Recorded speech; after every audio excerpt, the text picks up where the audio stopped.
GoPros now.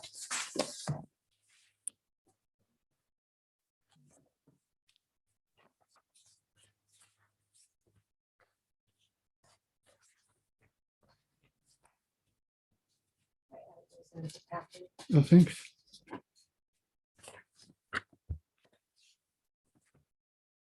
That's nice. I saw it. I just figured, yeah, people, it's asked all the time. We don't always know. So it's on paper. So it's like just here, Yeah. so it's Oh, in front of us and you turn on the camera. That would help, you know. we need to turn these lights on too for the camera. or-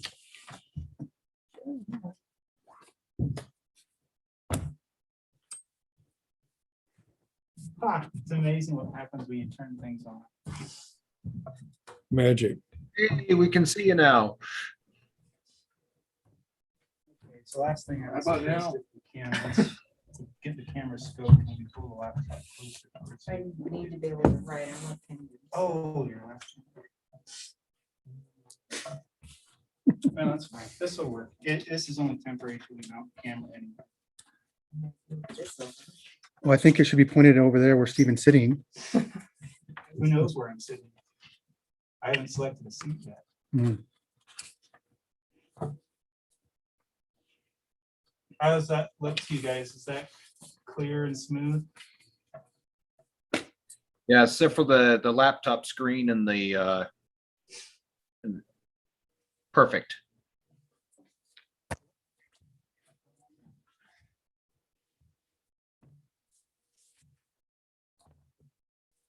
Well.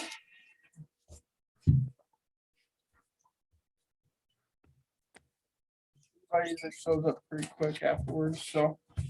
Let's go ahead and get started. I'll call the meeting to order at 6:03.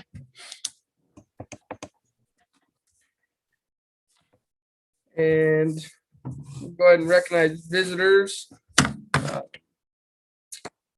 If they wish to be. So if you'd like to be recognized, you can state your name. Joe Armand.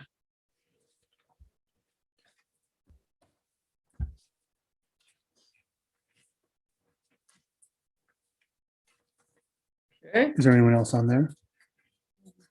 Okay. I don't have to take the name, but I mean, I could log on just as easy and Yeah. see. I just wanted to. ARMON. ARMAND. Thank you. Okay. Do you wish to be recorded over there, ma'am?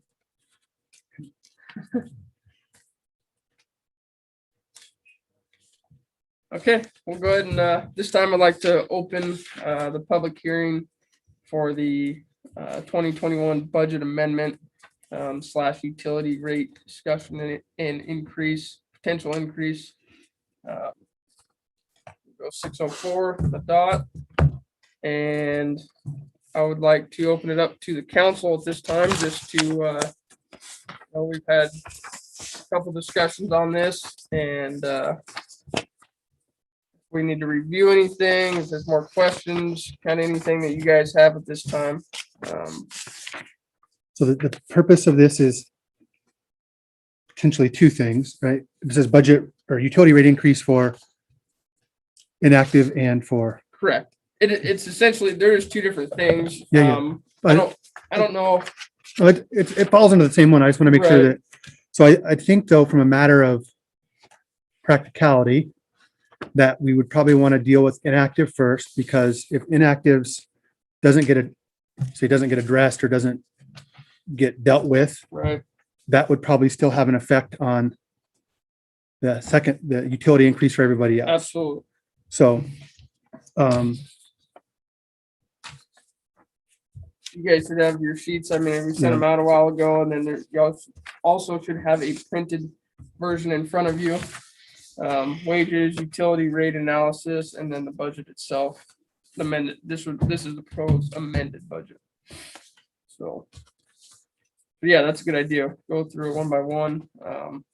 Let's start off with start off with the inactive accounts and the potential increase that I proposed there. Question.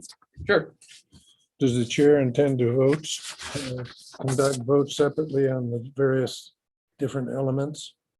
Garbage separate from, I think we could potentially, on the different, from garbage and water and sewer, or Yeah. just the inactive rates and the, garbage, water and sewer? You can do I it don't as think so, one vote, correct. okay? We can, I mean, if we need to, we can, if we think we need to split it into more than one, we certainly can. My proposal was as a whole. For the water sewer, for the existing rates. For the garbage tow increases as well as the inactive accounts. Okay. But But we're gonna start with the inactives. sure, Okay. So I'll just start. So as part of the budget committee, I took it upon myself to reach out to Janice. I sent this email out to you guys, and then it looks like she has it in the packets. So this is, this elusive number that we've asked about all the time. So there's 23 total accounts currently. So all I did here was to say, if we, and this is the current rate that's as of today, not any proposed increase. It's a big jump. It's 103% increase. But it gets us, I mean, they've had how many years of not having anything. The other thing, and right now they're paying it's about $800 per year is the annual number here, the 6755. So it goes to about 16, I don't know, 25 or 16 something a year. And we talked about if people cut their line, like I'll say cut it, like completely disconnected their service, physically disconnected. which their water anyway, they still can't. They can't do that to sewer, I guess. I mean, I guess they could somebody could go cut it. That would be really expensive, but the cost, I think, to put a new meter in is about roughly $1,000. So if they did it for a year, it's about the same cost. It'd still cost them more to turn it off, to cut it their line and then come back. So I don't know that we might see a few businesses, a few commercial, in my opinion, there could be a few commercial buildings, but I still struggle because some of these commercial buildings are being used. They're just not they're not occupied with a business, but they might have power or electricity and things. So it's like they have to pay that anyway. So I asked the clerk yesterday, and this was in general, but nobody had made any comments about our public hearing. I saw that you posted it on our bills, and it was in the paper, and it's been up here, and it's been on Facebook. Yeah. So I don't know. I think the city has done, this has been talked about even since last fall or with the initial budget, Yeah. and it's been lingering.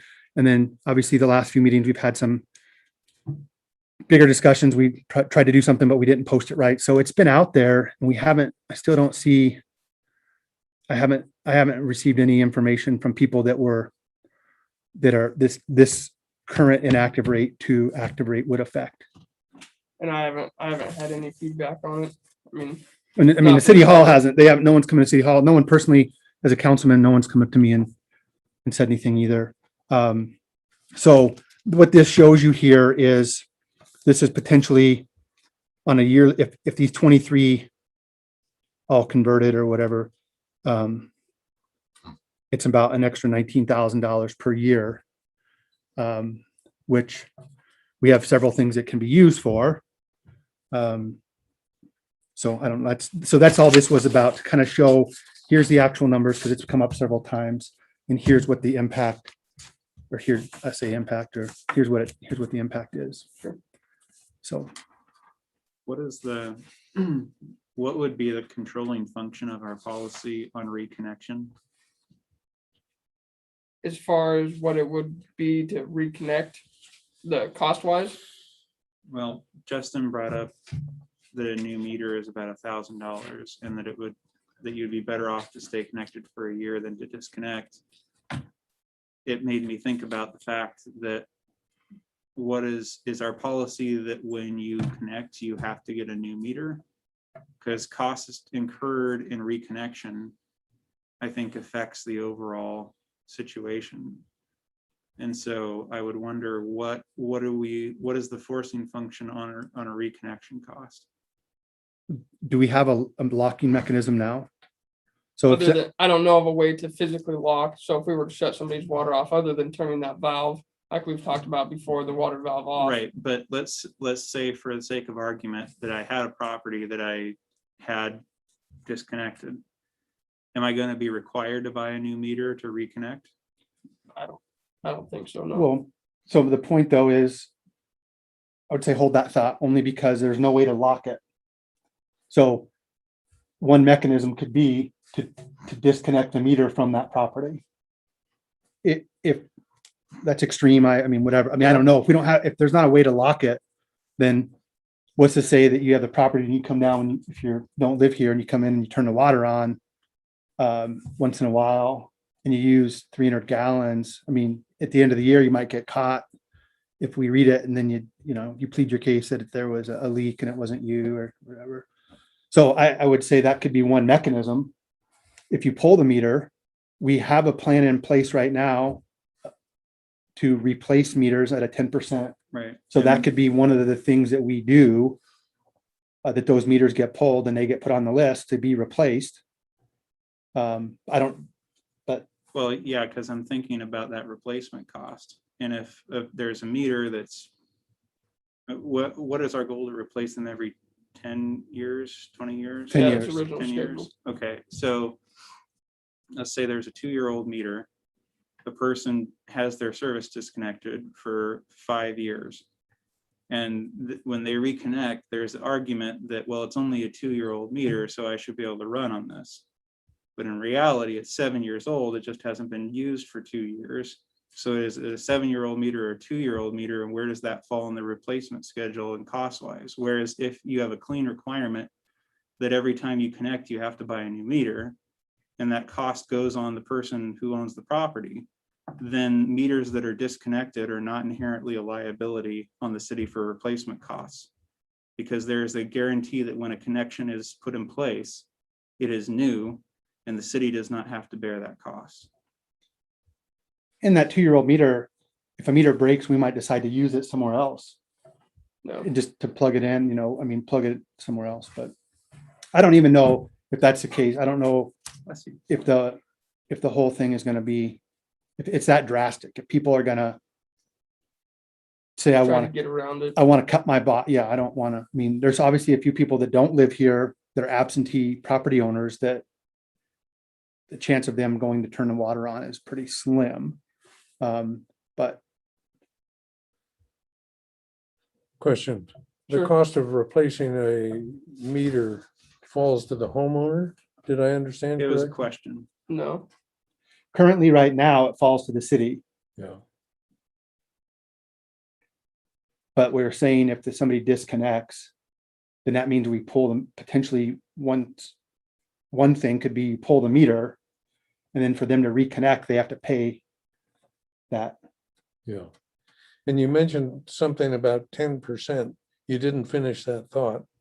Do you remember what you were saying? So our schedule right now is to replace 10% of the meters every every Every year. year. So 19 meters, I think, is what I think there's roughly 190, 189, 190.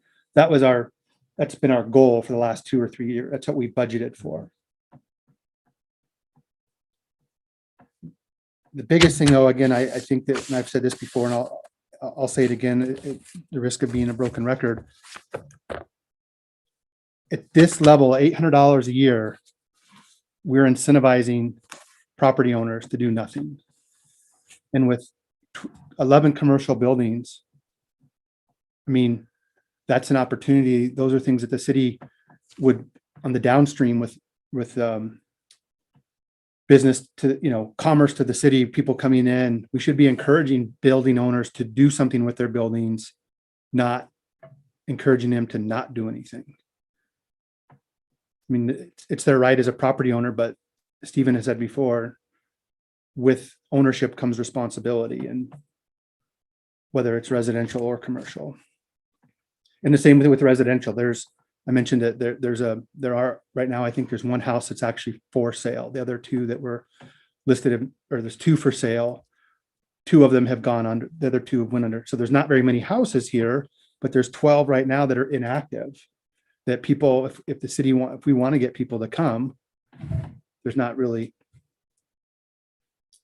So.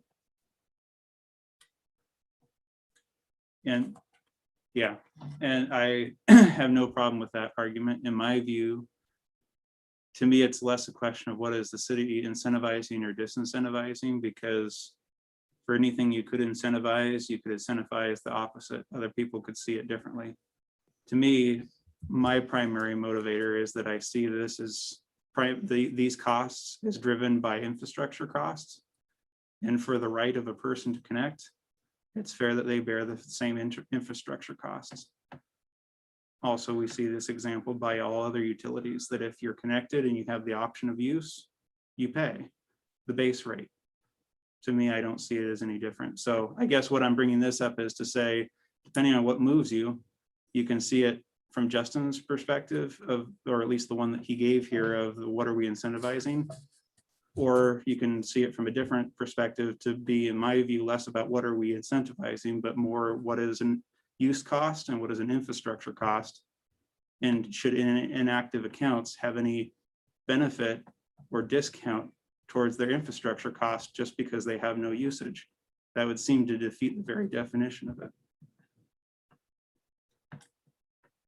And I see Could- both of those points. That, I mean, obviously from my standpoint, working with the budget, I mean, not a ton, only, a year or just last year's budget and then this year's, but that's important. What Stephen brought up for the infrastructure costs. We don't have money. We don't have a ton of money.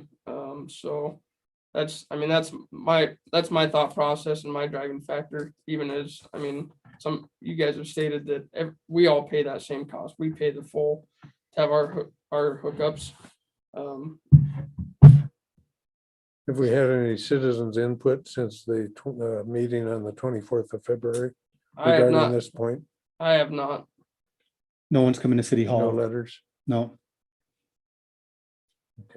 And it maybe is worth noting that now the discussion that we've had to date ever since we started broadcasting on YouTube has been more accessible than in the history of the council. Before, if a person wanted to hear our discussion to date, they would have had to come into the clerk and ask for a recording or a transcript. Now, if they're aware, which not everyone is, but if they're aware of the YouTube stream, everyone has had the ability to go in their own convenience of their own home and hear what has been discussed to date. So there's, especially since we also put this meeting off twice to ensure that we've crossed our I's or crossed our T's and dotted our I's on making sure that we've announced this properly. I see very little argument for people being unaware of this change.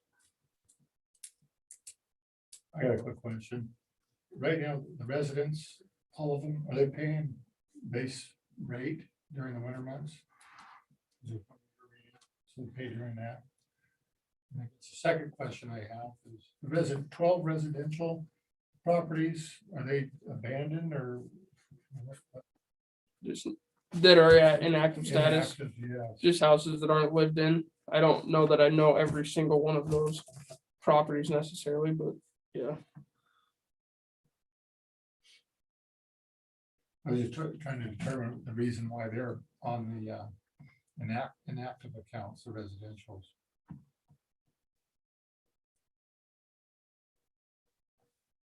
Well, I know one person uses the address strictly to use the address. Uses what? Uses the address here just to use the address. Uh-huh. They don't, just to have an address in a town. There's another property that I know that's been vacant for as long as we've lived here. They did finally pay back. They paid the back tax or the back they had a, Utility rates or whatever. yeah, they had a backlog of several years. They just paid those off last fall. Another property, somebody died 2 years ago and the property sits vacant. The unit, the residential unit sits vacant. So that's what I think most of them. Joe has mentioned before, there's 3 properties on his street, Joe Armand on North Second that are, and I wasn't including any of those, but there's 3 properties apparently on that street that that nothing is going on.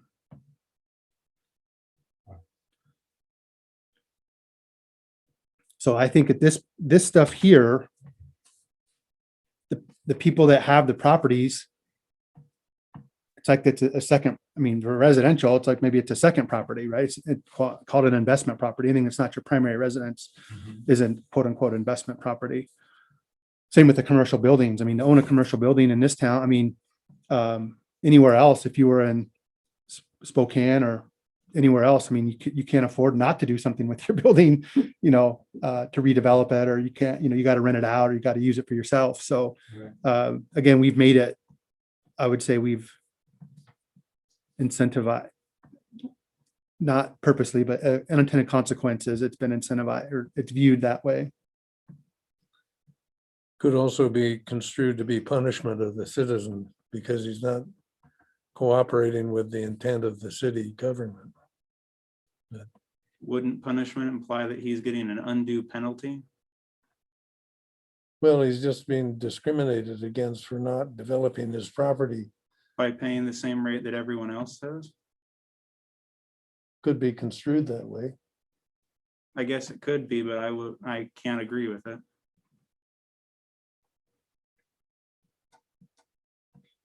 And I would say, I think it's a real cause of concern is if we don't do something here, the utility rates for everybody else would probably have to increase significantly more than what's currently proposed, maybe potentially proposed.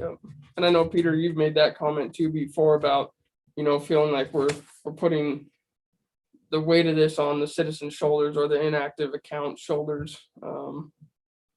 And I'd say, I think I said it last meeting, but to that's exactly what'll happen. I mean, we pay our fees is using our properties.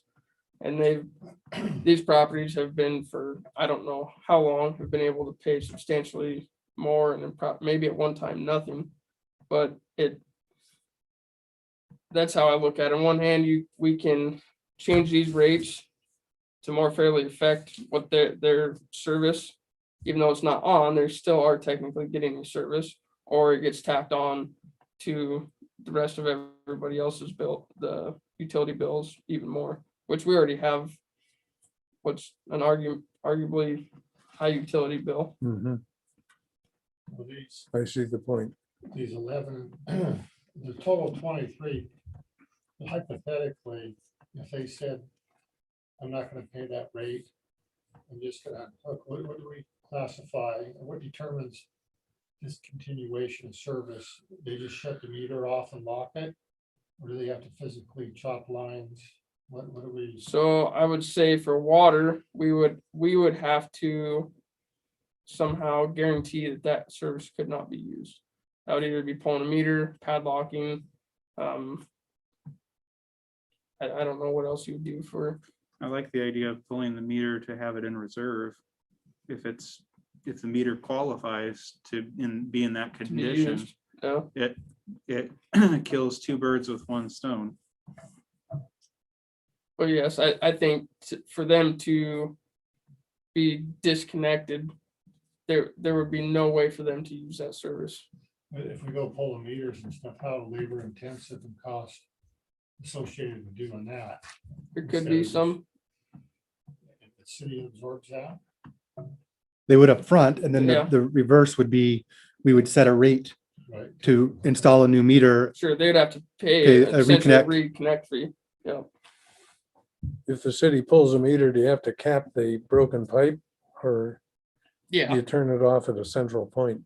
You would pull the meter itself and then cap both ends to keep any debris out of it. I talked with Scott one time about it. I thought maybe within the meter boxes that you could potentially just take the meter out of there, unscrew it and then take it out, but to some places that's not the case. It would actually have to be dug out of the ground. So the city could potentially incur some decent costs to do that Well, up front. Some of them, as I understand it, some of the meters don't have this ability to turn them off and then padlock them. Could be, yeah, if they're older meters, they may not have that. But that would also be at the city's discretion, right? Just because we have the ability to do that, if we don't have the time or the money to pull a meter, no one's forcing us to do it. We're just saying this is our option Correct. and this is our desire, but some situations may not immediately present themselves for that course of action. Well, I guess I'll go back to my original question, so it's clear on it, maybe I didn't. If they say, I don't want service anymore, I'm tired of paying, and I'm not gonna pay anymore. And they say, what's our next step? What do we do as a city? What's our plan to do at that point? Physically disconnect their services. And that would be up to us of what we chose to do. What do we want to do to physically disconnect them? Is it a dig up and we're physically capping it and there's absolutely no ability? Is it padlocking? Is it pulling a meter? Any of that? So they would, at least in my eyes, they would have that choice to physically disconnect, and the city would bear that cost right now. One thing, honestly, the only thing I have a hard time, and I get the picture of the whole thing, but I have a hard time wrapping my head around charging a full rate outside of, usage for something that people, I know a couple buildings that I think right now, the $67, it's like looking at a gift horse in the mouth. I mean, we're getting a fair chunk just to say, yes, that building, you potentially could use it. And that's what I'm trying to wrap myself around is you more than double that. And that's just, we're just talking water and sewer, no garbage on that, correct? Correct. It goes from 67.55 to 137.05. And that's, I can't, I know what I would do if I was on the receiving end of this, but I'm surprised nobody has expressed anything by mail or these meetings about that. So we have 2 years ago, we had a property owner come in and comment on it. But that's the only, That's the only one I would, yeah. and it was for a lot less than this. Yeah, What I'm thinking of, maybe it isn't. The other question, this is just, you just made a comment, what you would do on the receiving end of this. And I'm taking that to be physically disconnecting. Probably, given the current state that I know the buildings, a few I do know about, and if I owned it, that was happening, I would probably do that. Given the track record of the years they've been Sure. inactive. My one question would be, and this is just kind of in general, if you owned a building and wanted to physically disconnect, knowing that if you potentially wanted that service back, that you would then have to pay that reconnection fee, which at the 67.55 rate, I mean, that's more than 10 years worth, and I don't know, maybe 5 to 7 years worth of paying this that you would have to pay to reconnect that. I was just curious I see where you go with that. And Yeah, I- this is if you were still gonna own it and say, oh man, 5 years later, I want this. Well, you just actually spent more money Right. to disconnect and reconnect. Now, if the time frame's different, you sell the building, obviously you wouldn't incur that cost, but well, somebody would incur it. Someone sure. would. So, So but that you changes wouldn't, the so value you of could the then disconnect and you could be out of the loop and say, I'm washing my hands of it. Yeah. But if there's a chance that you still had that building and wanted to reconnect, then you're looking at, This may be somewhat of a tall order, but does anybody have any idea how long these accounts, 23 or whatever, how long they've been on the inactive list? that I don't know. Has it been a year, 2, 5? Some have been 10, several 20? years. Yeah. I can say 2 of them that I know, 2 residential properties have been vacant since we've lived here 6.5 years. Joe's asking if he can make a comment. Sure. Go ahead, Joe. Okay, I just didn't want to interrupt in the middle of the conversation. So to key in on the whole incentivizing thing, my house that I bought had been vacant for 5 years. And I am pretty convinced that the owner was compelled to sell it because she started getting those initial charges for the just having the property and the meter hooked up. And when I spoke to Bunny, when I first moved into town, she said that she was constantly getting very negative comments on the letters for the bills that were being sent to that person. And I will also say that the $700 and some odd accrued bill almost derailed my purchase because she was incensed that there was that much being withheld out of escrow. So obviously it does work to get people to do something with these properties that are just sitting vacant and not being used. So that's, I just wanted to throw that out there to take whatever way you want to take it. Yeah, thank you. I appreciate that.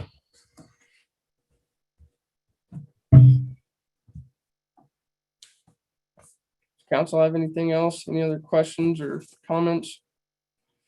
No, Oh, go ahead, Peter.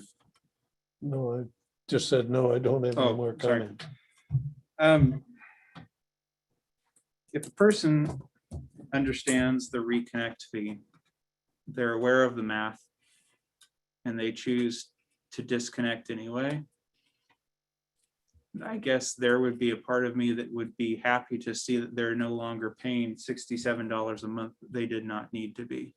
Sure. I don't necessarily know that I find that to be, I mean, it's certainly a financial loss, but some of this is going to balance. Some people will stay and pay twice as much, and some might leave. It is when it's a little bit over a double increase, then if half of them left, we'd be at where we are today, and there would be no budgetary change.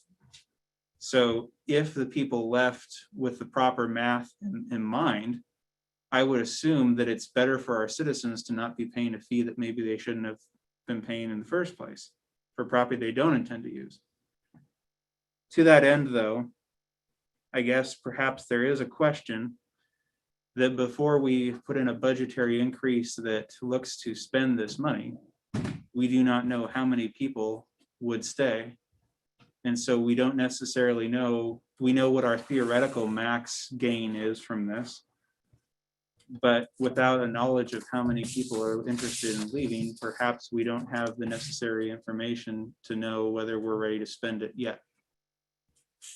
So I guess as much as I really do not desire this course of action with it, perhaps it would be a wise thing to just do the inactive count change, wait a few months, and then put the spending increases in so that we can see how many people respond to this. But otherwise, we are picking some number, 100%, 80%, 20%, to say we think this many of your people are going to leave, and this is the amount of money we'll have at the end of the day. We don't necessarily know what we'll have. No, that's understood. That is a thought. We could go that route. Because you're right, we don't know how many people. There could be people that choose to disconnect fully and pay nothing. The other option would be to let it stay as it is and then amend the budget again. I don't know, to the other way. Now, the tricky part in there is obviously if some of that money's spent in the meantime before it's amended again, then we could potentially get into kind of a pickle there. If we budgeted that full amount and then there's money spent before we amended the budget again, and that number. No, I'm saying the concept of making this change now and not some of the spending changes the company yet. And this number here, Income before spending. this number is a general number on an annual basis. So we know that if there's any utility increase change or utility change increase, that you have to publish it and it's got to be like 45 days. Is that so? It wouldn't even be in effect until potentially like the May or June bills. So that would only be a 6 month. This is just an annual number this wasn't calculated, but just going forward, that's potentially what it is. Sure. So And I get your point, Stephen. I'm okay with that. I mean, it makes I feel sense there's to a do it need that way. for the expenditures we've budgeted, so please no one take it lightly that I'm looking to move this, but from a fiscal conservatism point of view, I realize that this 19,200 is probably, I would guess, at least one commercial or residential place less, and possibly a number more.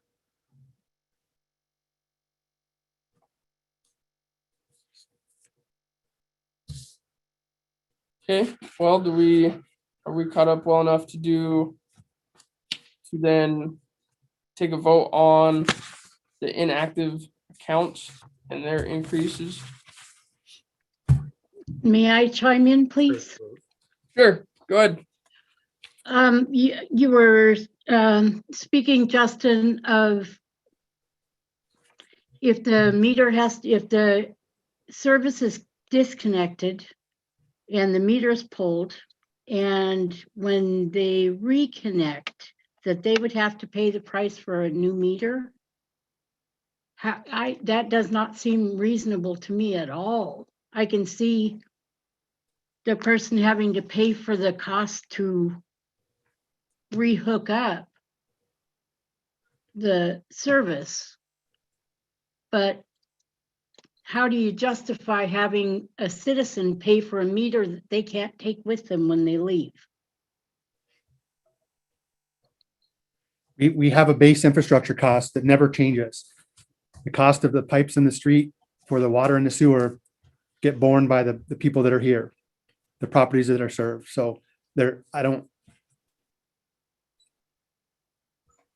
So using me as an example, if I need to go spend some time in Olympia with my daughter and I have the service disconnected and the meter pulled, and I come back and my meter's old, so it would need to be replaced with a new one. You're talking about me paying $1,000 for the new meter. That's what I'm hearing. Is that right? yeah, I mean, are you talking about leaving for a month or for a year or 5 years or? A year. We'll go with a year. Yeah, I mean, I don't know what I mean, regardless of, so the meter costs $900 is what I've been told in the past. I don't know if it's the same. I'm sure for man hours wise, it's probably more than $100. So I mean, I don't know the cost. It could be $300 in labor to replace a meter. So at the very least, I mean, again,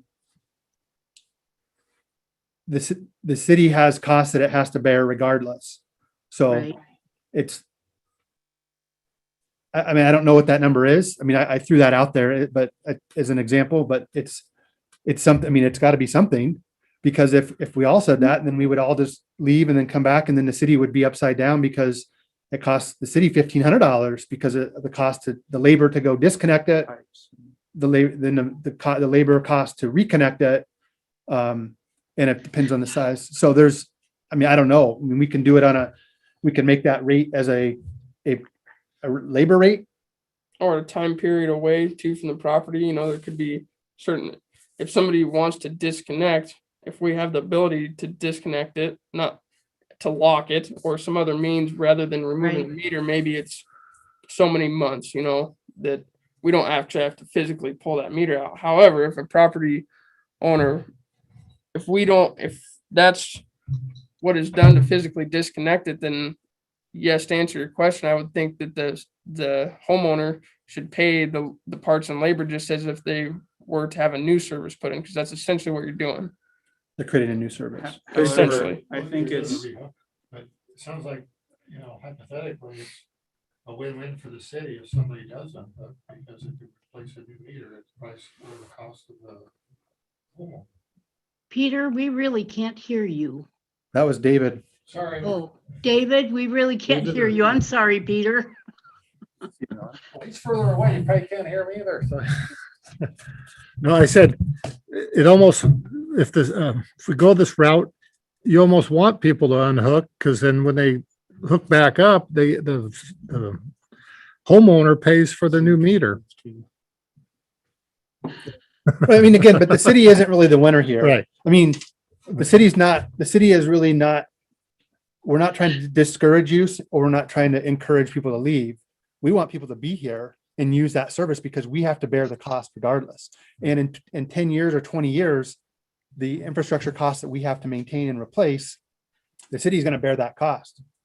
I mean, So what, I'm sorry. I'm not saying that the city should bear all the cost, absolutely not.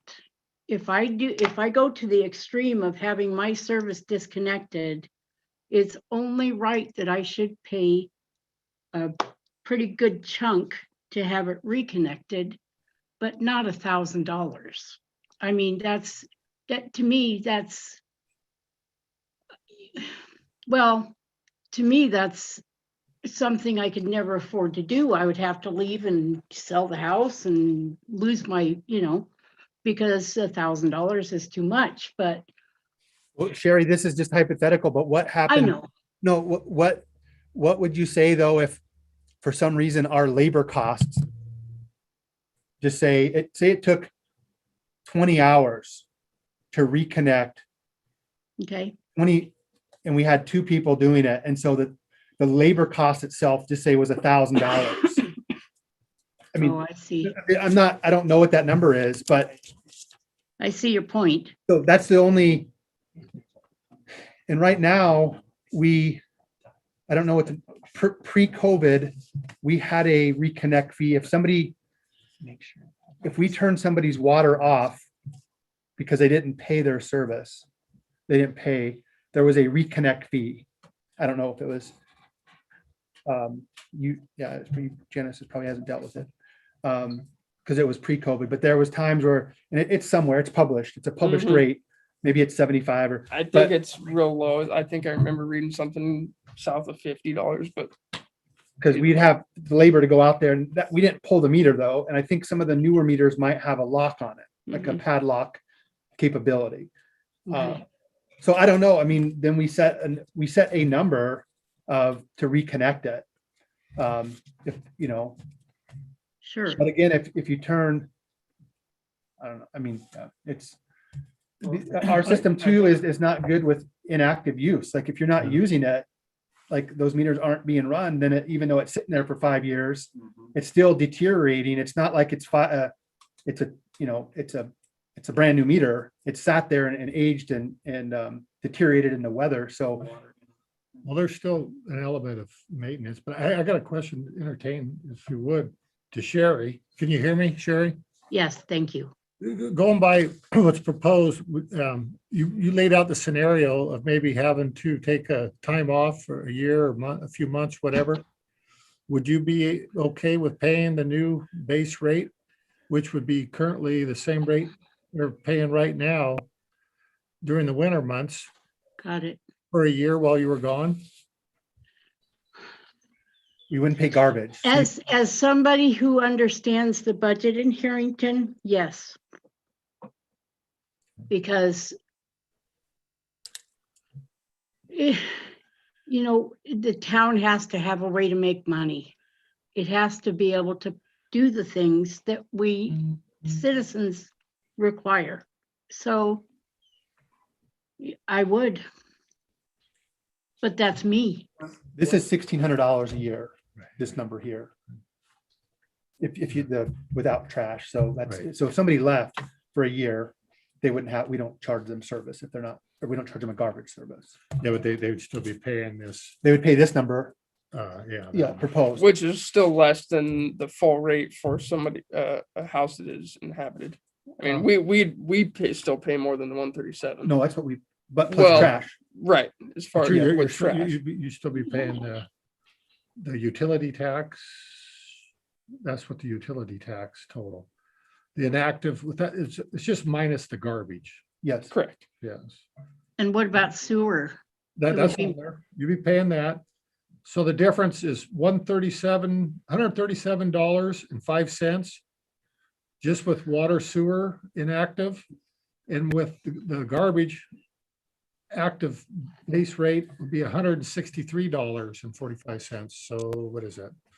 Right, Less than $30. about, yeah, That's it's like- not that much difference. One thing that I think is worthy of note is that we're not setting reconnect rates for that policy today.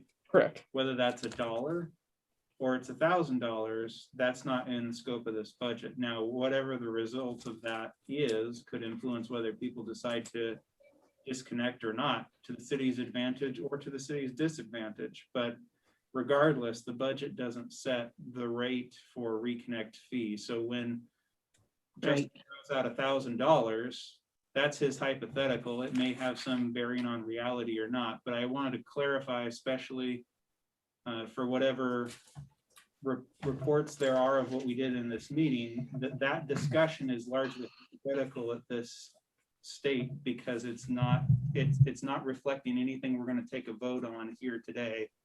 The reconnect fee is not on the table for this meeting. Right, understood.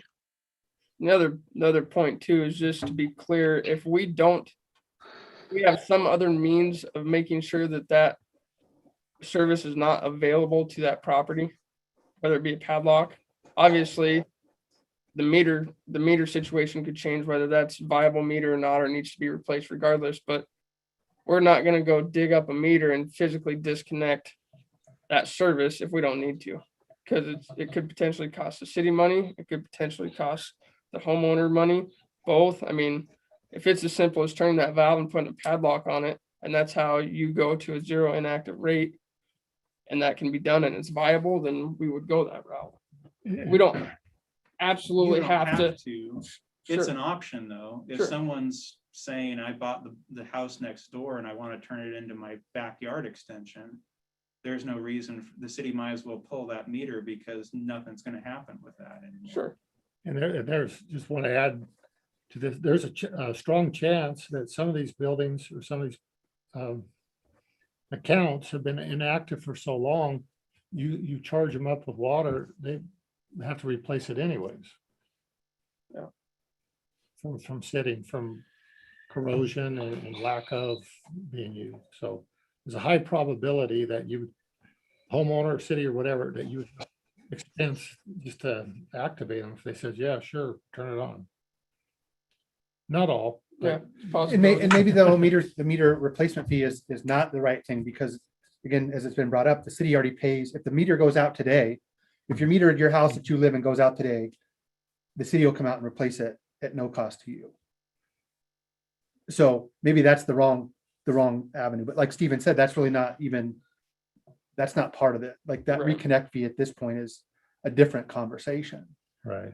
Just For for clarification, Pace, you want to continue that? No, I was just gonna say, add on just real quick, that the only thing I'm familiar, really familiar with is like a power company or phone company. You pay a basic, and then you go, there's a regardless, a reconnect fee. They just have just for the guy to come out and do it again. It seems like it's arbitrarily picked a number for somebody to go do that, like $100 to do it. And they just go out and flip a switch. They don't, string a new pole, new wire and all that stuff. So that's more probably what the lines we're gonna probably go Sure. in the future. But to your point though, so our building that we purchased had no power for more than 5 years. So we had to pay a re-energize fee, but we also had to have L&I come out. We had to pay an inspection fee by a third party to make sure that it was viable before they came on and hit the re-energize switch. So there's additional costs that we bore. I mean, as the person that owned it didn't have to do anything. But again, they cannot pay the basic connect fee that you pay if you don't use it, or that number was an arbitrary, it was like 500 or more, plus to pay for L&I to come out. So it might have been to re-energize that property was closer to $700 or $1,000 because somebody didn't have the power, they turned the power off.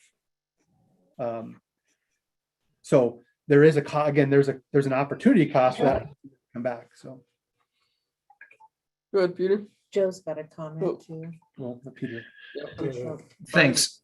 We officially open the Yeah. public hearing? Mhm. We did, okay, I'm sorry, I was. Sorry, Joe. Just go ahead. Well, that's okay. So, one of the things is, I know we're focused on this water meter. I thought part of this, or at least my viewpoint would be, again, we're trying to get some movement on these properties that are vacant, not only for the betterment of the city, but for the betterment of the neighborhoods and what have you. So with that in mind, and taking some of the questions that Sherry had, can we take the water meter flat out off the table? Just if you have a property and it has a building on it, there's your charge, almost like a homeowners association is going to charge a fee for the maintenance and the upkeep of their building or their property. And then to Sherry, maybe there could be a situation where you could request a temporary waiver because you're not at the house, you're not there, and it's something that they can apply for very easily that says, I'm going to have a 3-month reprieve, I'm going to have a 6-month reprieve where they can shut off the water because they're going to be out of town. They want the water shut off anyway. That's my thought. And just kind of take the water meter in existence out of the equation. I agree with that, but still paying that big a price for just going inactive is what I'm having a hard time wrapping around. Paying the same as if you were using it. but what the flip side though, right now, David, is the next conversation we're gonna have tonight is our utility rates that you pay, that Nathan, Peter, every citizen in town pays for regular active rates. Those rates might have to increase substantially different to carry the cost of people that aren't paying the rates, even though they have the same opportunity to use to use that. But you said a key word. You said the same as if they were using it. But actually, that's not quite the deal here, because I can go home and decide to walk down to the city park and use the bathroom down there and get water from the drinking fountain and carry it back up home and not use a gallon of drinking water into my house or put a gallon of water down the drain. And I'm still going to pay this base rate regardless of whether I use it. And so that's where I would encourage people to say, well, usage, and I said this maybe a couple of months ago, we were talking about it. Maybe our usage rates of cost per gallon is too low.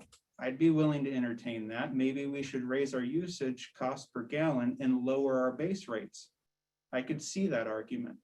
But when you're talking about usage, the active versus inactive is not usage. Gallons per month is usage.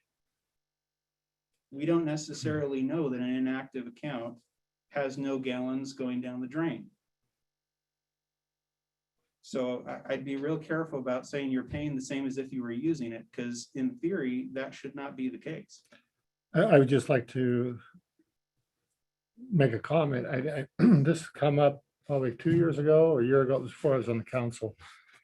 And if my memory serves me correctly, Harrington's already paying some of the top higher rates for usage, water and services in the county than other towns our size. And I just wondered why that is. The answer that I got from the state was because they haven't had so it's because partly we have the system out here. And what the state people told me is those other cities haven't had to basically re-up yet. They haven't had to put in a new system yet to where they're going to have those rates jump. And as soon as they put a new system in themselves, their rates are going to be significantly higher. Because I studied that. I looked at all I tried to find not only in the county, but in the state for cities that were our size or like under 1,000. They have some rates. AWC, I think somebody had some rates. And to try to see where that was, because we do have some of those. And I said to the state people at the ecology and water Department of Health. I said, well, what the heck's like, what, how do we do this? And they said, well, you guys, it's because you guys have already put in a new system. Right. That's just on the sewer side, right? On the water side, isn't. I probably should know That's the bigger portion of it. Yeah, though. collectively right now are, well, right. And then on the water side, in theory, there is, I remember discussion, I guess maybe it was before I got on council, about the question of the fact that we need to be looking at a new water tank or refurbishment of our current water tank, right? And there's an infrastructure cost coming up for that as well. that's in our capital improvement Yeah. plan Right. that Steve from TD&H put in for us. When's the last time we raised the utility tax? Was that last year? It's been The 20%. tax or the rate. The tax. That hasn't, Constant. that's been constant for a long time. The 20%'s been constant. So is it, I mean, that's been on there for what, 5 years or so, 10? 6.5 years I've been here. It's Okay. been Yeah. here. I couldn't even tell you. I think it's been the same for the. And there's a 13 cap on, years I I've think been that might on be the the council. cap too. Yeah. There, you can't, the utility tax itself can't. I guess what I'm hearing personally, I've heard we've gone several different directions here. Are we paying for infrastructure, the sewer? Yeah, I know that's been a bone of contention for some time, years, actually. And then I hear we're doing this because we want to incentivize people to develop property, which is nice, but I mean, what actually is it for? What are we actually doing? And then I heard wages involved with this. So I guess my question to everybody is, what exactly are we trying to accomplish truthfully here? I'm not saying anybody's dishonest, but I mean, what is the main subject we're trying to address with this rate increase? There's multiple. I would say it's all the above that you just said and maybe more. I think it's different for different people. Justin has often spoke to incentivization. My main focus, because I said last meeting, I'm really not concerned about incentivizing one way or another. I don't really think, to me, I don't see it as government's role to incentivize one behavior over another. And while I do have an expenditure in mind for any gains from this, I think it's proper to do regardless of whether there are any gains from this, which is why I'm saying perhaps it's better to hold off the expenditures until we know what money comes in or not as a result of it. But to me, to answer your question, David, it's simply because I view it to be an equitable billing structure. And I was just like, for the record, I hope nobody took offense to, I was not accusing anybody of any wrongdoing. No, I just for It's a fair clarification, period, Yep. on my part. I mean, the whole other thing, so Can I ask a question? talked about yet though is, again, we talked about for garbage before, Mhm. but the city's utility rates go up every year, like our power bill. I mean, there's the inflationary cost that the city bears increases every year if we do nothing. No. I mean, No, it out of our doesn't. control. We can control wages, but wages typically have gone up in recent years. Just a minute. I have a question. What right do you have to raise our taxes? I mean, raise our rates when your rates weren't raised? Can you please repeat the question? Why do you think you can raise our rates when your rates were not raised? Nobody increased your rates. Why are you increasing ours? Which rates? So everybody in the city's rates increase or have increased in the past. I understand that, but there's no financial difference than last year and this year as far as what you're paying out. I'm talking the trash they didn't increase their. Yeah, the trash company did increase the Sunrise garbage service raised their rates. Vista raises their rates to the city. Lincoln County, I don't know. This year, actually, Lincoln County. Lincoln was County one did of not the- raise them this did year, but they not raised them raise. last year and Yep. they, but I think last year the rates that the county raised, we didn't match those in garbage. Like they raised maybe 5%. And the sunshine, What are you going to do with the money that you make from this increase? so we don't, well, that's one of the questions that Stevens brought up. We don't know exactly what it's going to be yet.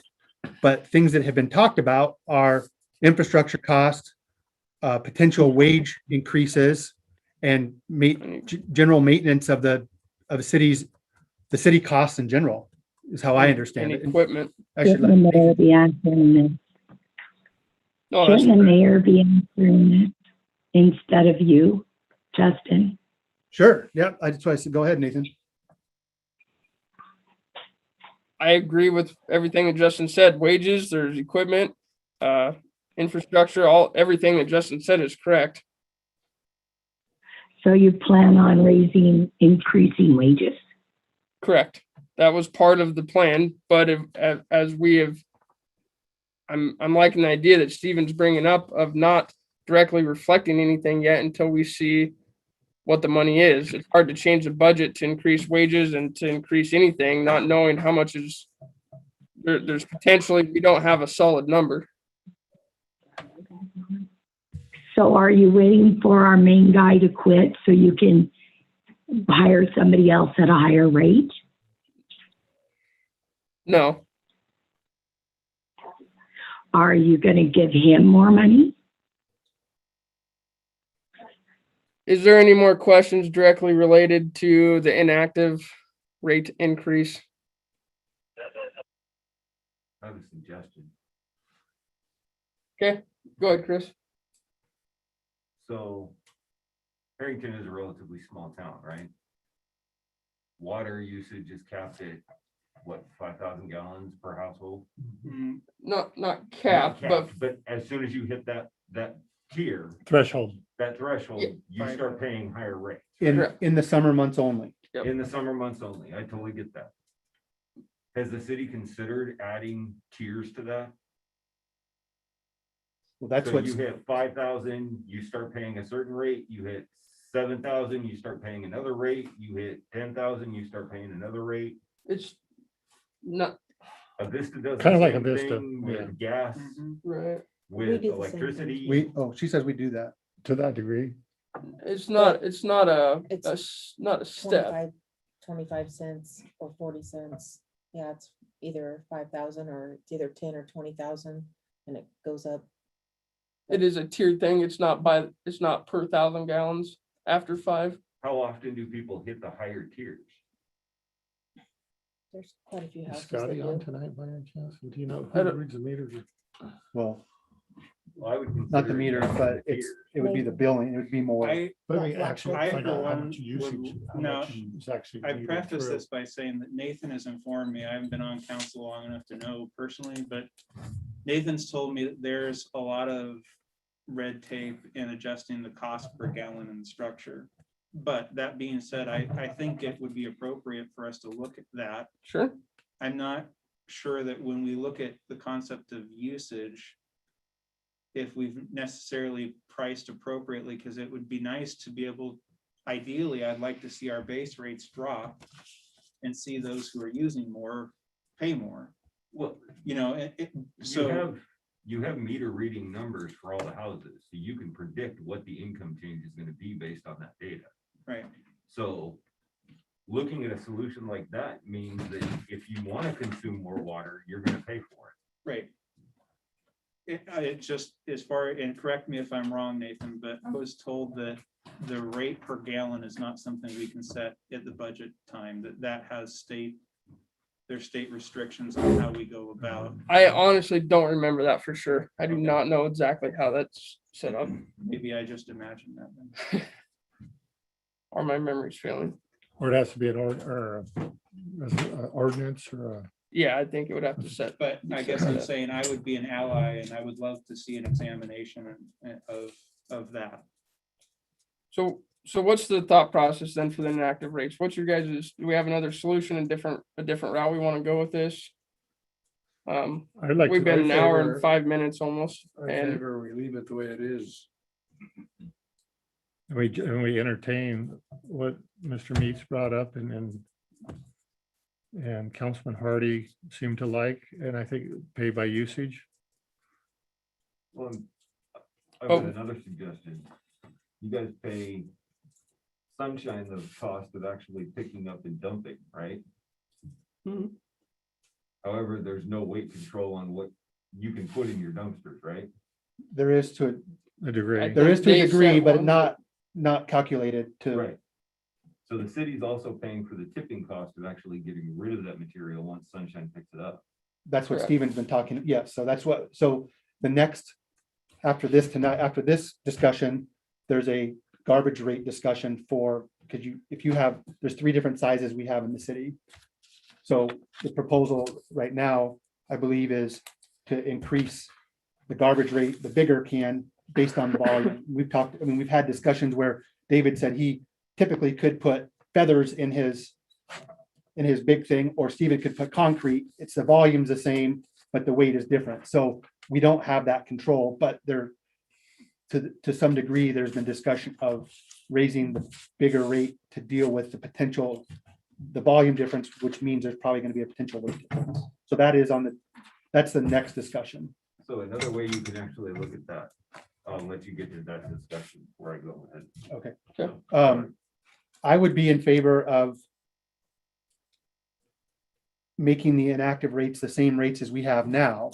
So we're on the same field, and then going forward, look at how to potentially decrease our base rates across the board for every citizen, but then increase, look at how the usage thing works, what we have in place now, but at least get this on the board so that everyone is from an equitable part that you've discussed. We would be there. So I would be in favor of that. So making them the same, and then going forward, looking at how to reduce everybody's rates, the base rates for everybody, and then create a usage rate for the water.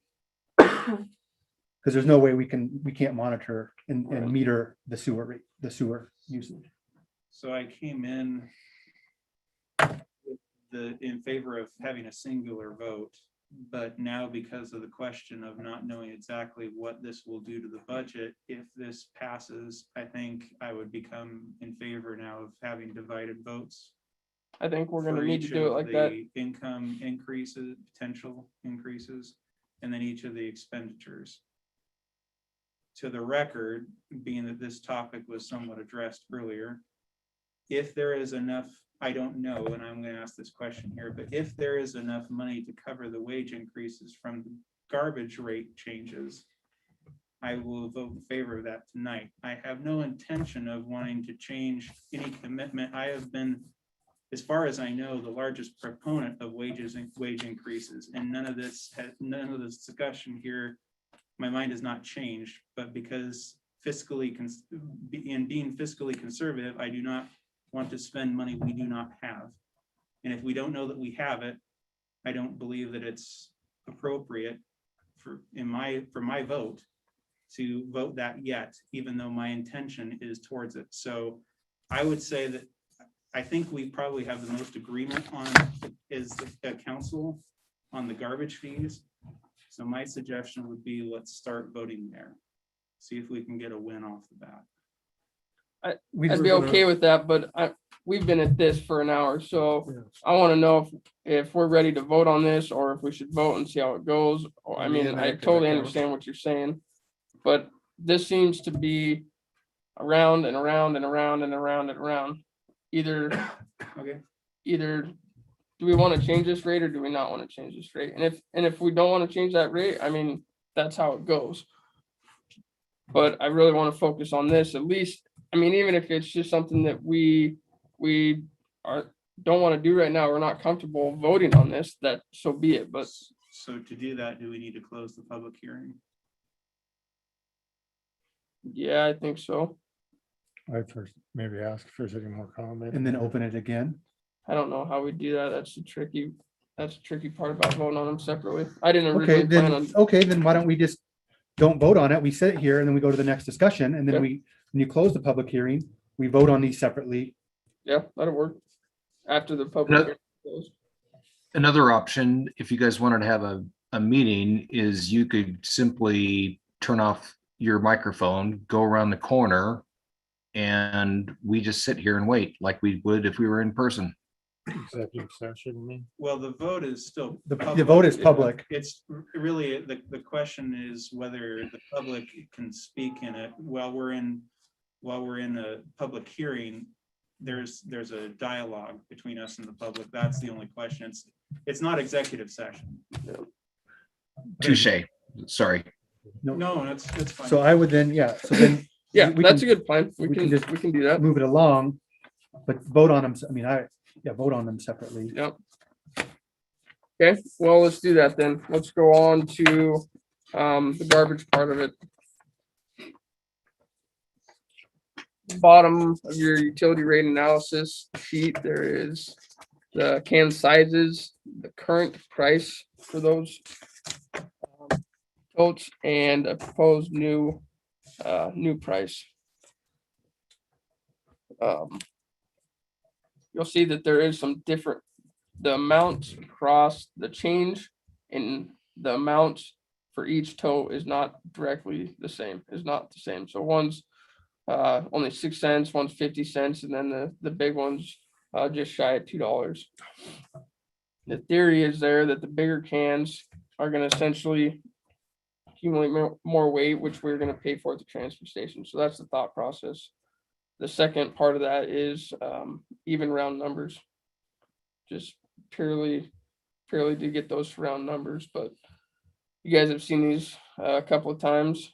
Do you guys have question, thoughts? Kind of open up the discussion on the garbage can stuff.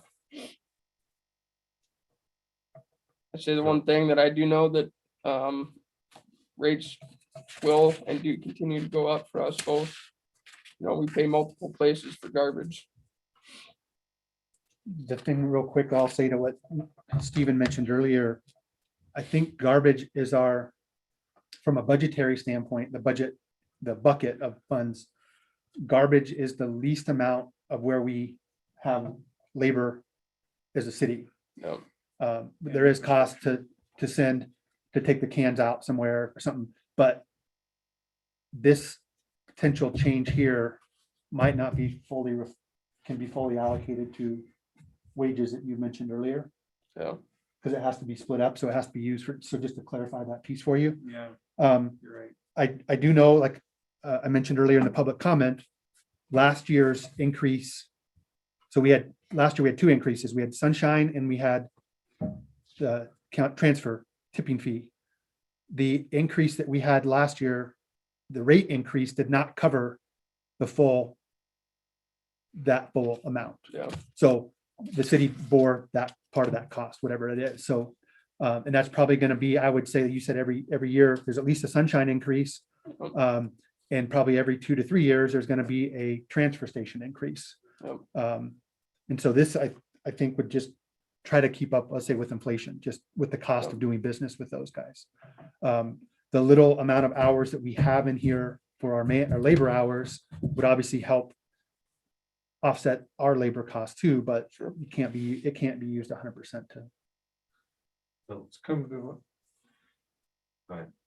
It's come to my attention that there's a shortfall of approximately $20,000 in the garbage fund. That's the first I've ever heard of it. Is that? Define for the past shortfall year for me. or the current year? I guess define shortfall. Yeah, I had no explanation for it. We have Meaning we're in the revenues deficit? for garbage service and we have to pay our bills, so.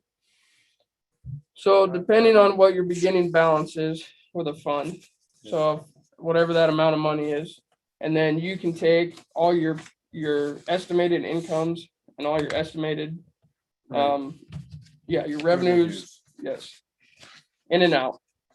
So it's not that is in the whole $20,000.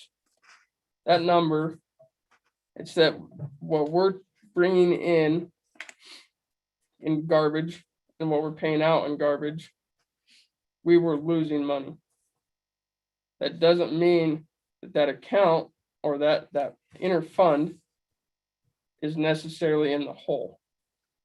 It just means that some of these, we bring in a little bit more money and then we try to balance it out with spending, and sometimes maybe you're 1,000 or 2,000 to the good. The garbage fund is not that way. So line 181 has a transfer in from current expense of Yeah. $25,000. So that number, So that it doesn't go negative. correct. So line 181 sometimes might be 5,000 and sometimes it could be 50,000. Right now, Nathan, the current budget in here shows 25. So that number fluctuates, to your point, Peter, of, and to Nathan's point of it, so it doesn't go in the hole.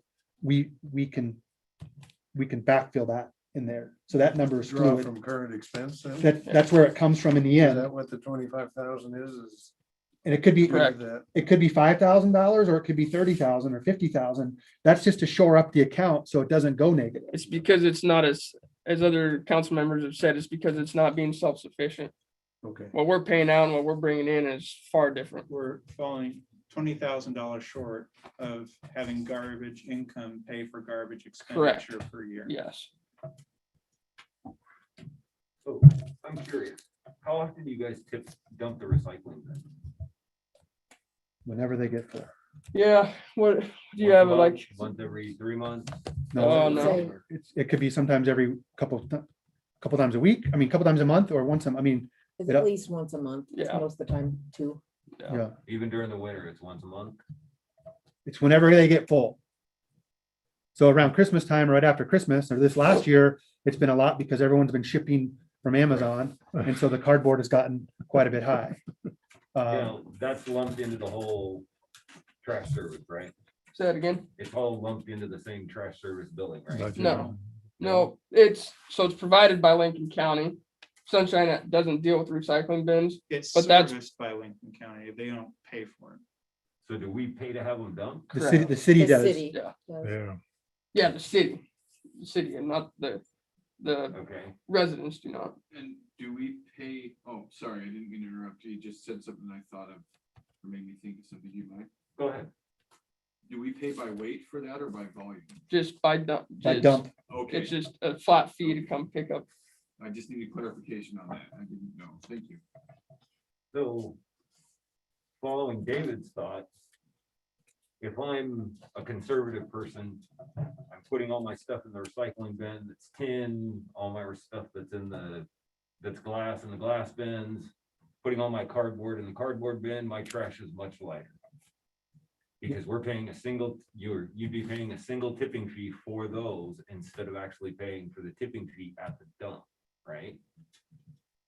Correct. Wouldn't you consider doing the same thing with water as you do with the tipping fee? Everybody pays a certain percentage of the overall cost of the tipping for the dump cycles. Break it up based on bin size. If you have this size bin, you pay this percentage of the tipping fee and it'll be charged to your bill. That way, if people with large bins start putting construction material in it, it spreads out across everybody. Instead of a flat rate where Well, I may have a 96 gallon, but because I don't want to pay that rate, I can just drop it to a smaller one and then pack it full of heavier stuff and you're still paying the same amount. so my only anecdote to that or reason is up until this last year, we did everything by hand. All of our billing, so I I'm don't- just saying it's an option. no, right. And I don't know that it, especially now with software that we have or how you can do that could be, but in previous years, it was pretty I mean, the recycle relatively is new and we had the same, The only reason I'm suggesting that is because then your account becomes split. You have a certain amount of expenditures associated with dealing with trash materials. That bins, delivering them, stuff like that. You have a certain amount of cost associated with Sunshine actually picking up the trash. And then the cost of the total weight of the trash is evenly spread out across all the citizens of the city. Then you no longer have a deficit on your. well, this doesn't work as clear as that.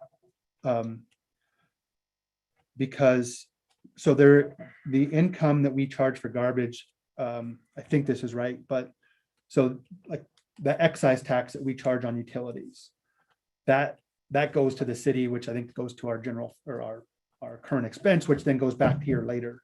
So ultimately, I don't know if it does cover it 100%. And I don't know if, like, if I went to Spokane, I don't know, there's some services that just cost more than what the city, and that's where we're stuck. I mean, so right now, the citizens are bearing, because there's 400 citizens out of 200 households. The pie is so small that and we haven't expanded it. So we haven't had a new development or but those costs are fixed. So that's why the rates for each person is so expensive. No, I get that, but you're talking about changing the cost of inactive accounts, Not in relation to garbage. not in relation to garbage, but to adjust revenues associated with the city. But you're also talking about changing trash services to adjust revenues with the city, when really that should be a self-sustaining component of the city. In Everybody theory, needs to get rid of their trash. But the problem is that trash is not metered. It is. They don't weigh it before they put it into the truck. No, but they weigh it when they put it in the tipping station. Right, but we don't know how much each person contributed to it. You can do it by a percentage based on size of can. Well, that's essentially what's happening as we change these rates to be more gallon specific. Charge less for a smaller bin than for a larger bin. So in a sense, that's taking The place. only difference, I think, if I'm understanding what you're saying, is that you're advocating a cost that could change month to month, whereas what we're looking at now, I'm not saying which one is more accurate, but it's putting it in a fixed cost averaged over the year, to say that a 96 gallon can will pay so much more than a 64 than a 35. So I think the concept is the same. It's a question of whether it fluctuates over months or whether it's evenly distributed through the year. Unless I might be misunderstanding. No, that's exactly what I'm suggesting, except the city's revenue aspect of it stays the same, because the distributed cost of tipping gets adjusted based on household. I guess the only concern with that is that it would put more, it could put people's monthly bills less in their control as far as whether they go up or down in a month. Right now, if you keep your water usage under 5,000, you can assume that your monthly bill is going to be exactly the same month to month to month if you are on a low income situation. Whereas if the city as the whole then uses its recycling bins heavily in the month of December because everyone's getting Christmas gifts from Amazon, the city's usage as a whole is going to drive your bill up because there's an additional garbage cost for that month. And that could. Yeah, but I would bet the cost of emptying that cardboard bin is a lot cheaper than the cost of actually dumping stuff at the transfer station. It would incentivize people to actually do more recycling. Yeah. So the other challenge with our recycling in Lincoln County is we don't recycle glass. We don't recycle most plastics. They do recycle now milk jugs and like water bottles, but like if you buy, they call them clamshells, like they got rid of those. They used to up until 2 years ago. But so our we still recycle quite a bit, but we still, so then it's not, the program to incentivize to recycle, we don't have the infrastructure. We not just the city, but our county doesn't have that. We don't recycle at the school they do a little bit, but not much, the other thing that's on here, and I don't know, so we have cans, but we also have dumpsters. We have 1 yard, 2 yard, and 3 yard. I would say, and I see a lot of them around. At least a handful. Mm-hmm. I would think that those should also. I don't even know what those rates are, but I don't know off the top of my head. I would think that those should also increase, because some people use those as their trash can. There's quite a few people who use them as their primary trash can. Yeah. No. We moved here from the west side, and I used a 13-gallon trash can. And I paid $4 a month for a family of 4. but we had a 96 gallon recycle bin that got dumped every week and a 96 gallon yard waste bin, which afforded me, and I could throw it was all commingled recycle. I could throw it in one bin and I didn't have to do anything. And they took anything and they dealt with it. And that was free. I mean, big city on the west side with lots of people. Yeah, So- Spokane does the same thing. So again, when we moved here, that was a big thing that was like, whoa, you don't do all this. And it was 50 cents difference for a 35 gallon can or a 96 gallon can. There's no incentive to use a smaller can. The city never dealt with that. The garbage here has changed quite a bit too, because Lincoln County has it and we're part of their program. But when we used Empire previous to Sunshine, we hauled our trash to Connell or Ritzville because of the Empire was down there. But we still had to pay Lincoln County a program fee because we chose not to participate with them. And so we chose a few years ago to get back in Lincoln County to support Lincoln County. And because Sunshine Empire left us, told us they wouldn't do anything. So the garbage in general, it was set for about 30 years. As I understood it, it was pretty basic. They just said, well, this is what we charge. And then they had to start tipping them because we're in this apple maggot quarantine zone. We could only take it certain places. So are we comfortable with these? Or are we not comfortable with these? So I'm kind of getting the fact that one, it's not, we need to include some more stuff, and two, we're not. I think it's a good first step. I have no problems with this. I'm prepared to vote on them. Are we gonna separate sewer from water? Yes. Oh, and Oh, separate from sewer and sorry, water. No, just sewer Or and water sewer from and- garbage. And garbage. So then that brings me to the budget itself then. So how do we want to go about this? Obviously, this, Before you do that, so do we want to discuss utility besides garbage, or do we want to talk water and sewer? so the initial goal of this entire thing was to amend this document.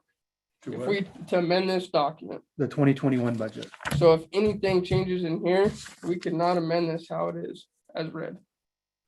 So my question is, we can figure out whatever we want to do with any of the rates and go forward, but then this needs to be changed. I think so. Which we've amended the budget though every year, typically at the year end, if we have to. Mhm. Sure, but there's things in here that reflect that need to be done before the end of the year, which these affect. So if this changes, which is fine, it sounds like we may have some work to do on some of this stuff, then this just needs to go out the window and we just need to focus just on rates and then not even worry about the budget amendment. But the budget though, things can happen that's why you amend it at the end of that's why you can amend it at the end of the year, because things happen today that we didn't plan on, that you had to go buy a new truck today, that say we didn't plan it, just for purposes. Sure, We don't have to amend the budget tomorrow to fix that, because there might be something next month. We can sync it. So then we can, usually at the year end, it's kind of a catch-all. sure. So And I totally understand that, but the goal of this intention, last meeting that we didn't want to do it at was solely for this. This has become a whole, like, voting on these differently has become a whole nother, this was the only thing that I had on the agenda, was a budget amendment. And then we weren't happy with how it was put in the paper, that's fine.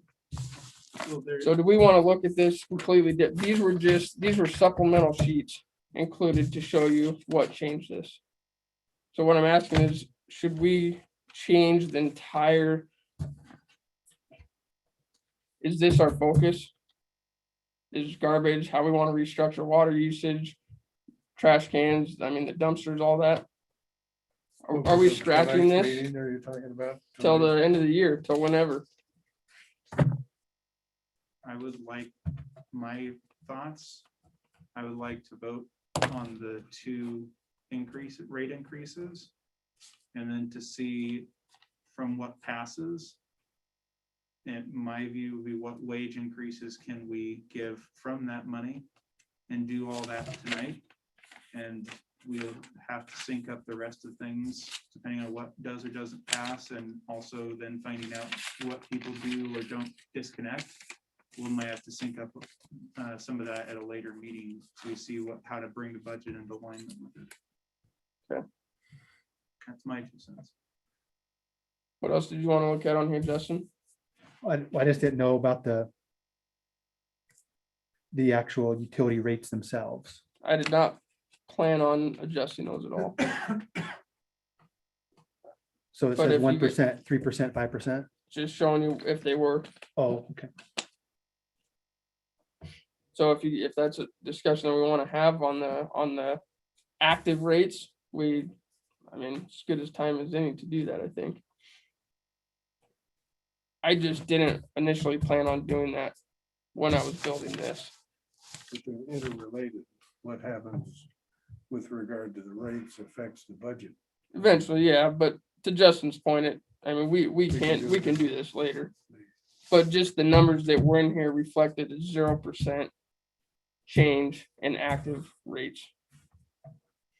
Except the garbage. Correct, yes, you're right. Sorry, the water and the sewer part of the active rates, you're right. I would suggest reviewing a possible change in the water limit rate rather than do a flat raise across everybody. Okay. That puts more of the onus on the people who want to spend the money. We're not proposing a flat increase on water rates across everyone, just the inactive accounts. Okay. It would be only the garbage rate would be changing for active accounts, right, Nathan? Yes. Yeah. Yeah, because So the I would- inactive doesn't have. I'll just preface then, if I would like I would make a motion after this is all done. Depending if the inactive rates don't change, I think that our utility rates, the water and sewer rates that are the current rates, probably need to be looked at. Agreed. And so I would say if the inactive rates don't, I'll just put it out on the table. If we don't pass the inactive rate increase, I would make a motion, whether it gets seconded or even voted on. But I would say that we would need for revenue sources, we would have to look at increasing for the Agreed. other people. Yep. Correct. So, that's that would be my logical steps Yeah. if that doesn't happen. So, No, I agree. I I don't like it. no, But I I don't agree. either, but I'm right. But I think that's from a fiscally prudent standpoint, we have to look at, that would be on the Absolutely. table. I would support looking at the 5% increase. With the what, 5%? I would look at the 5% if the inactives don't. For the inactive accounts or? No. No, for the actives. So Levi, you were here late, but we had a discussion for an hour and 5 minutes on the inactive rates of increasing them to the current active rate status. Okay.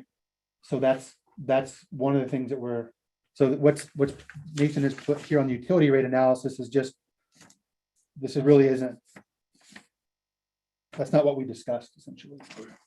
It was this one here that is also in your packet, which And generally brought up, David kind of helped underline a point that we don't know how many people would potentially disconnect as a result of these changes. Right. So we don't necessarily know, even theoretically, that there would be any gain from the inactive rate change if half of the people discontinue their service.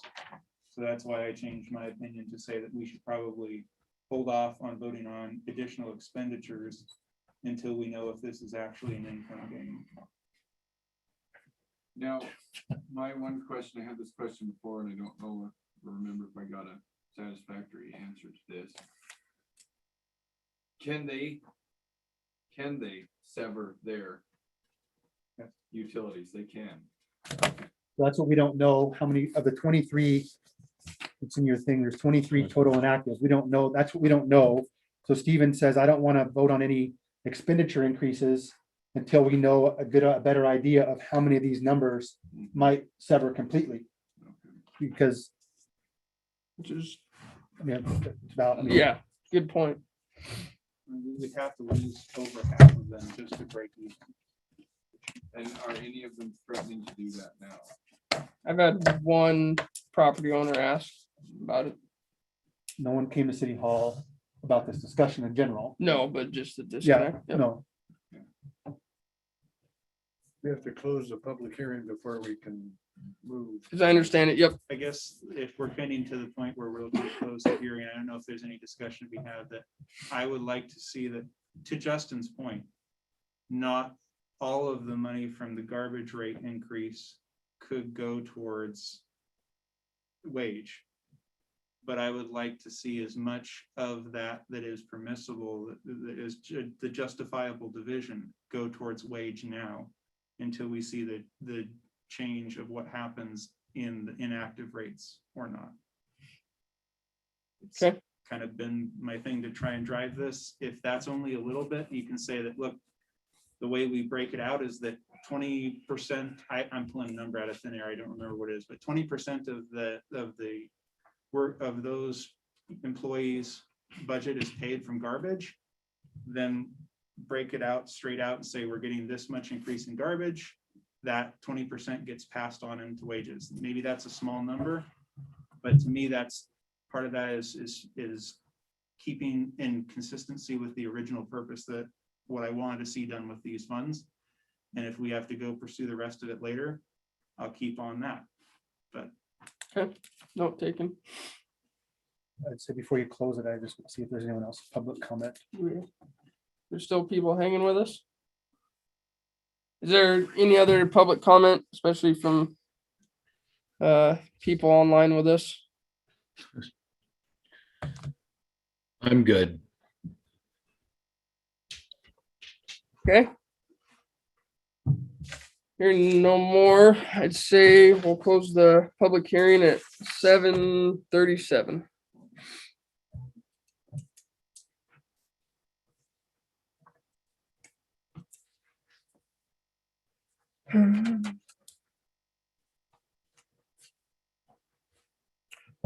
Okay, so let's go back. We started with the inactive rates. Let's go back to that and see where we go. I would. So I'll make a motion that the inactive rates be brought up to the current water sewer rates, Same as the active. I'll second that. and then be whatever, I don't know the rest of the legal piece, but the implemented whenever after the 45-day notice or whatever. but- Okay, so we have a motion on the floor and a second. Any more discussion on the inactive rate increase?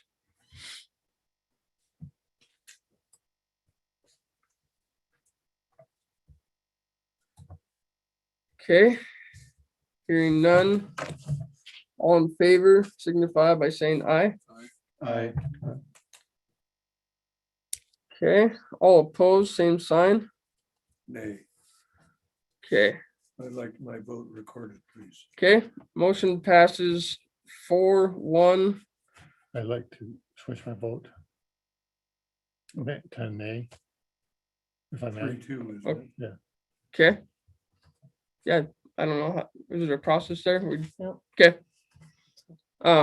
So let me back up a bit. My fault, I was on a different wavelength here. Motion passes 3-2. Record. Okay, thank you guys. I just want to make sure we didn't have to go through a process or anything and go back. Garbage cans. I guess we had our hearing, but we're still. Do we want to look at the garbage can the totes differently, or just are we ready to vote on it like this?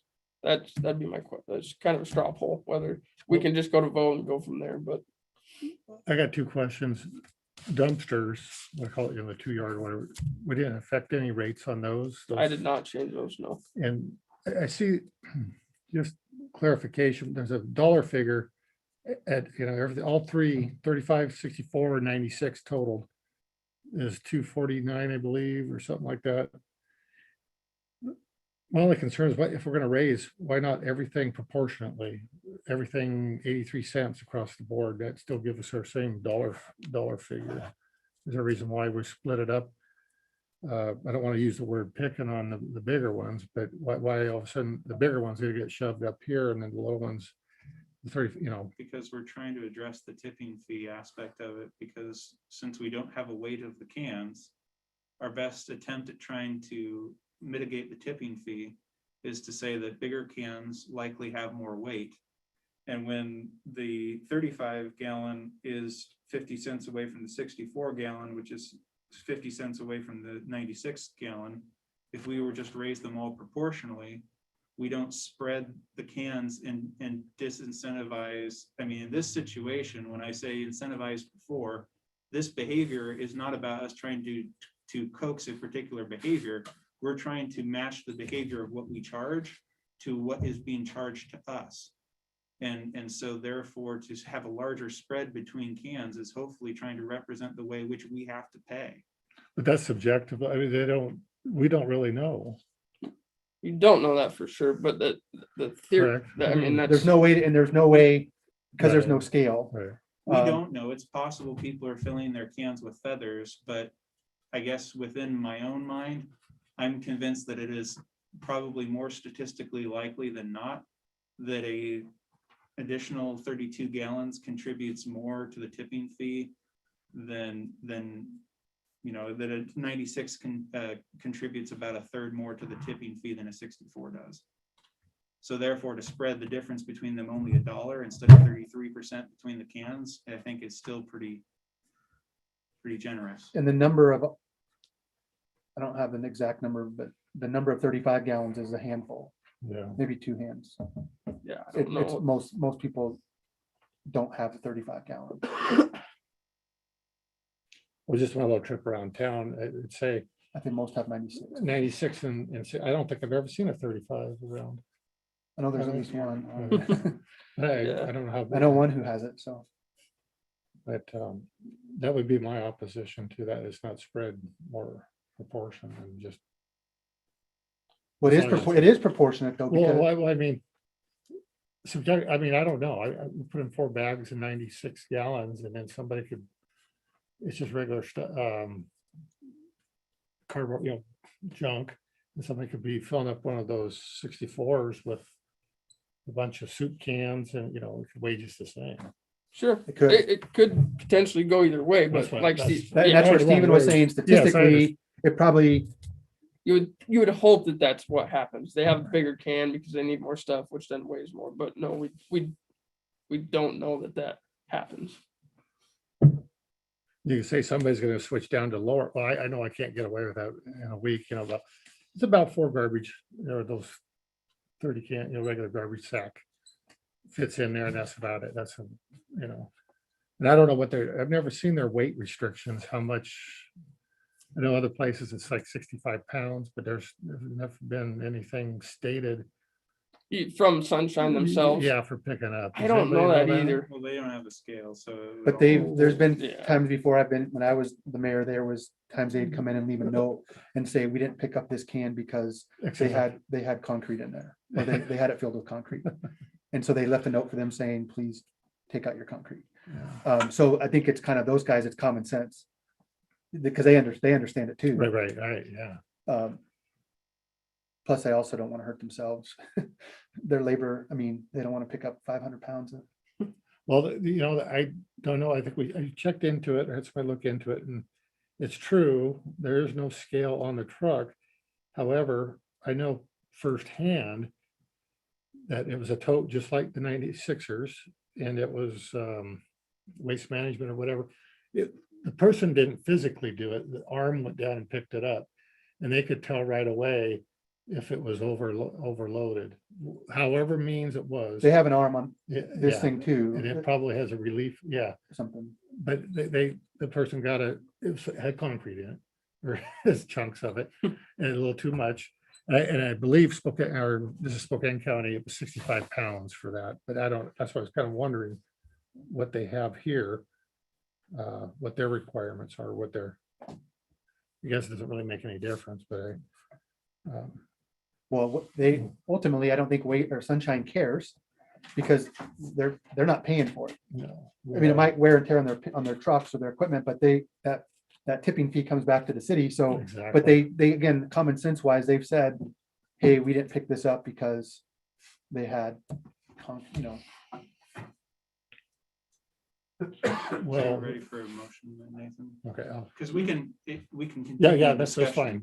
Go ahead. I'll make the motion that the changes to the garbage rates be adopted as proposed. A motion on the floor by Stephen, seconded by Levi. Any more discussion?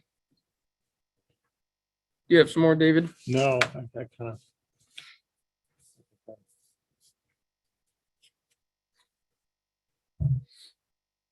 Okay.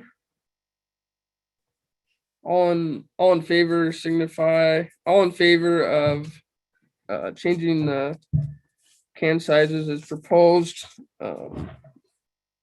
Signify by saying aye. Aye. No, same sign. Did you vote, David? No, I'll abstain. Okay, motion passes 4-0-1. Would you like to be recorded? Yes. Thank I you, don't guys. have a choice. do I? Follow on to that. Motion that wages be all wages that draw from, or does what wait, let me put it this way, what wages draw from the garbage budget? The clerk, the public works supervisor, and the public works associate. Okay. Well, What was that last in a one? line, The public servant, the public works associate, Okay, the worker. The three full-time employees of the city. okay. in alignment with what the proposed wage increases would be, that the wages that were proposed to be increased, that those would be increased by the amount applicable of the increase that we just added to the garbage cans. So if they're drawing 20% of their wage from the garbage increased X%, that they would get the similar raise from that increase. You want a direct correlation of 20% of the increase. you're Yeah. saying. Right, 20% of the increase, that Yeah, it's in alignment. Right, it passes through. It's what we can do today that is pretty much a known factor, that we don't have the budget questions that we do with the other utility rate increases. It's a pretty straightforward thing. We know that we have that money and we know how we can spend that. okay. Does everybody I'll understand? second. That was a motion, I believe. Okay, we have a motion by Stephen, second by Peter. Any more discussion? Yes. Okay. So I don't understand. I guess we don't know what that number is gonna be. So we're gonna pass a motion to increase wages, but we don't know what that wage increase is. Correct, it'd be a percentage of a number. But we don't know what that, it might be 3 cents, it might be 30 What the cents. hard number is there. Yeah, what it entails. Can you help me Correct. understand what the hard number matters in that situation? Because percentage wise, we know it's in alignment with the way we're already budgeting those wages. Yeah, I guess my mind, how my mind operates or how I look at it to see. I'm not against it. I just don't know what the impact is or how it works, I guess, what it looks like. So Yeah, the only thing I'd say, Stephen, I guess to Justin's point, is going from where we were set before till now is with with that wage sheet, we did have a hard number. This was the increase by percent, increase in dollar amount. This is their new one versus now we don't. I mean, I understand both sides there of what you guys are talking about. Where'd that sheet go? But it did have a hard number, so you could see the actual dollar increase. I just don't, I mean, I guess It was fine, yeah. if it's proportional, I mean, that's one thing, but we don't know. I guess without knowing So- what this dollar amount, so whatever the garbage amount just changed. So that's fair enough. I'll withdraw the motion, but I would request a straw poll vote to say the intention of the council towards this, since our motives on this issue have been questioned. I think it's relevant for the council to at least communicate an intent. Fair enough. I I, agree with the sentiment of Stephen. do we need There to, should be a proportional distribution of the increased revenues for the salary, intended salary increase according to the present percentage rate. do So, we need to back, Well, if Stephen wants to vote. withdraw his then motion, that's, well, he has to have this, then the seconder has to also agree to withdraw it. okay. Yeah, that's what I was So- looking for, to way to so- back out of that. So Mike, so Correct. Stephen said he understood Mike. Maybe he doesn't agree with it, but understood it. So he was offering to withdraw his motion for tonight, but then to have a straw poll to see what the intention of the council is on the proportional change, but then come back at the next meeting with those hard numbers, so we could make a vote on it in that sense. Justin just wants, correct me if he just wants that percentage turned into dollars and cents before he votes on it. I think that's fair. I just want a straw poll vote to communicate our intent as a council towards the concept for when we do have dollars and cents. So would you be willing to withdraw? Your Since he second. seconded, Second? yeah, I'll withdraw the second. okay. Thank you, guys. Okay, let's. Stephen, I might give you the floor and just, So I don't know that this is per Robert's rules, since this is an official motion. I don't think this has a lot of technical formality to it, but I request a straw poll vote of the council on my previous motion as it was expressed, noting that this is a straw poll vote and is not binding. yeah, and opinion. Well, the Yeah, whole reason I for the support rate it. increases anyway was to increase their pay, was it not? One of the That- things, yeah, Part of it, there was other things. I proposed it with that intent. so I have no problems with that. Okay, I support the essence of the motion. Yeah, Levi, with the- I do as well. David, it's not binding. or you could abstain from offering an I opinion. abstain. Okay. And I I, was trying to run through. obviously, as I made the motion, I supported as well. So So I would just ask then that, I don't have a problem voting on it at the next meeting, but either you, it's fair to want it in dollars and cents. I get your point. just to bring that back though, so you have to figure out how that works. I mean, I'm on the budget committee with you, I don't mind. Yeah. But I would just, I think that's for the council, I mean, Fair enough. Yep, I agree. Okay. Okay. We already had public comment, I guess, at the end of the public hearing, but is there any more public comment in general for the meeting? Chris, you have anything else?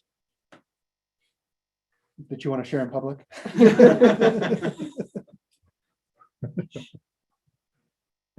Have anyone online have any It's public fine. comments? Yeah, if people are still with us.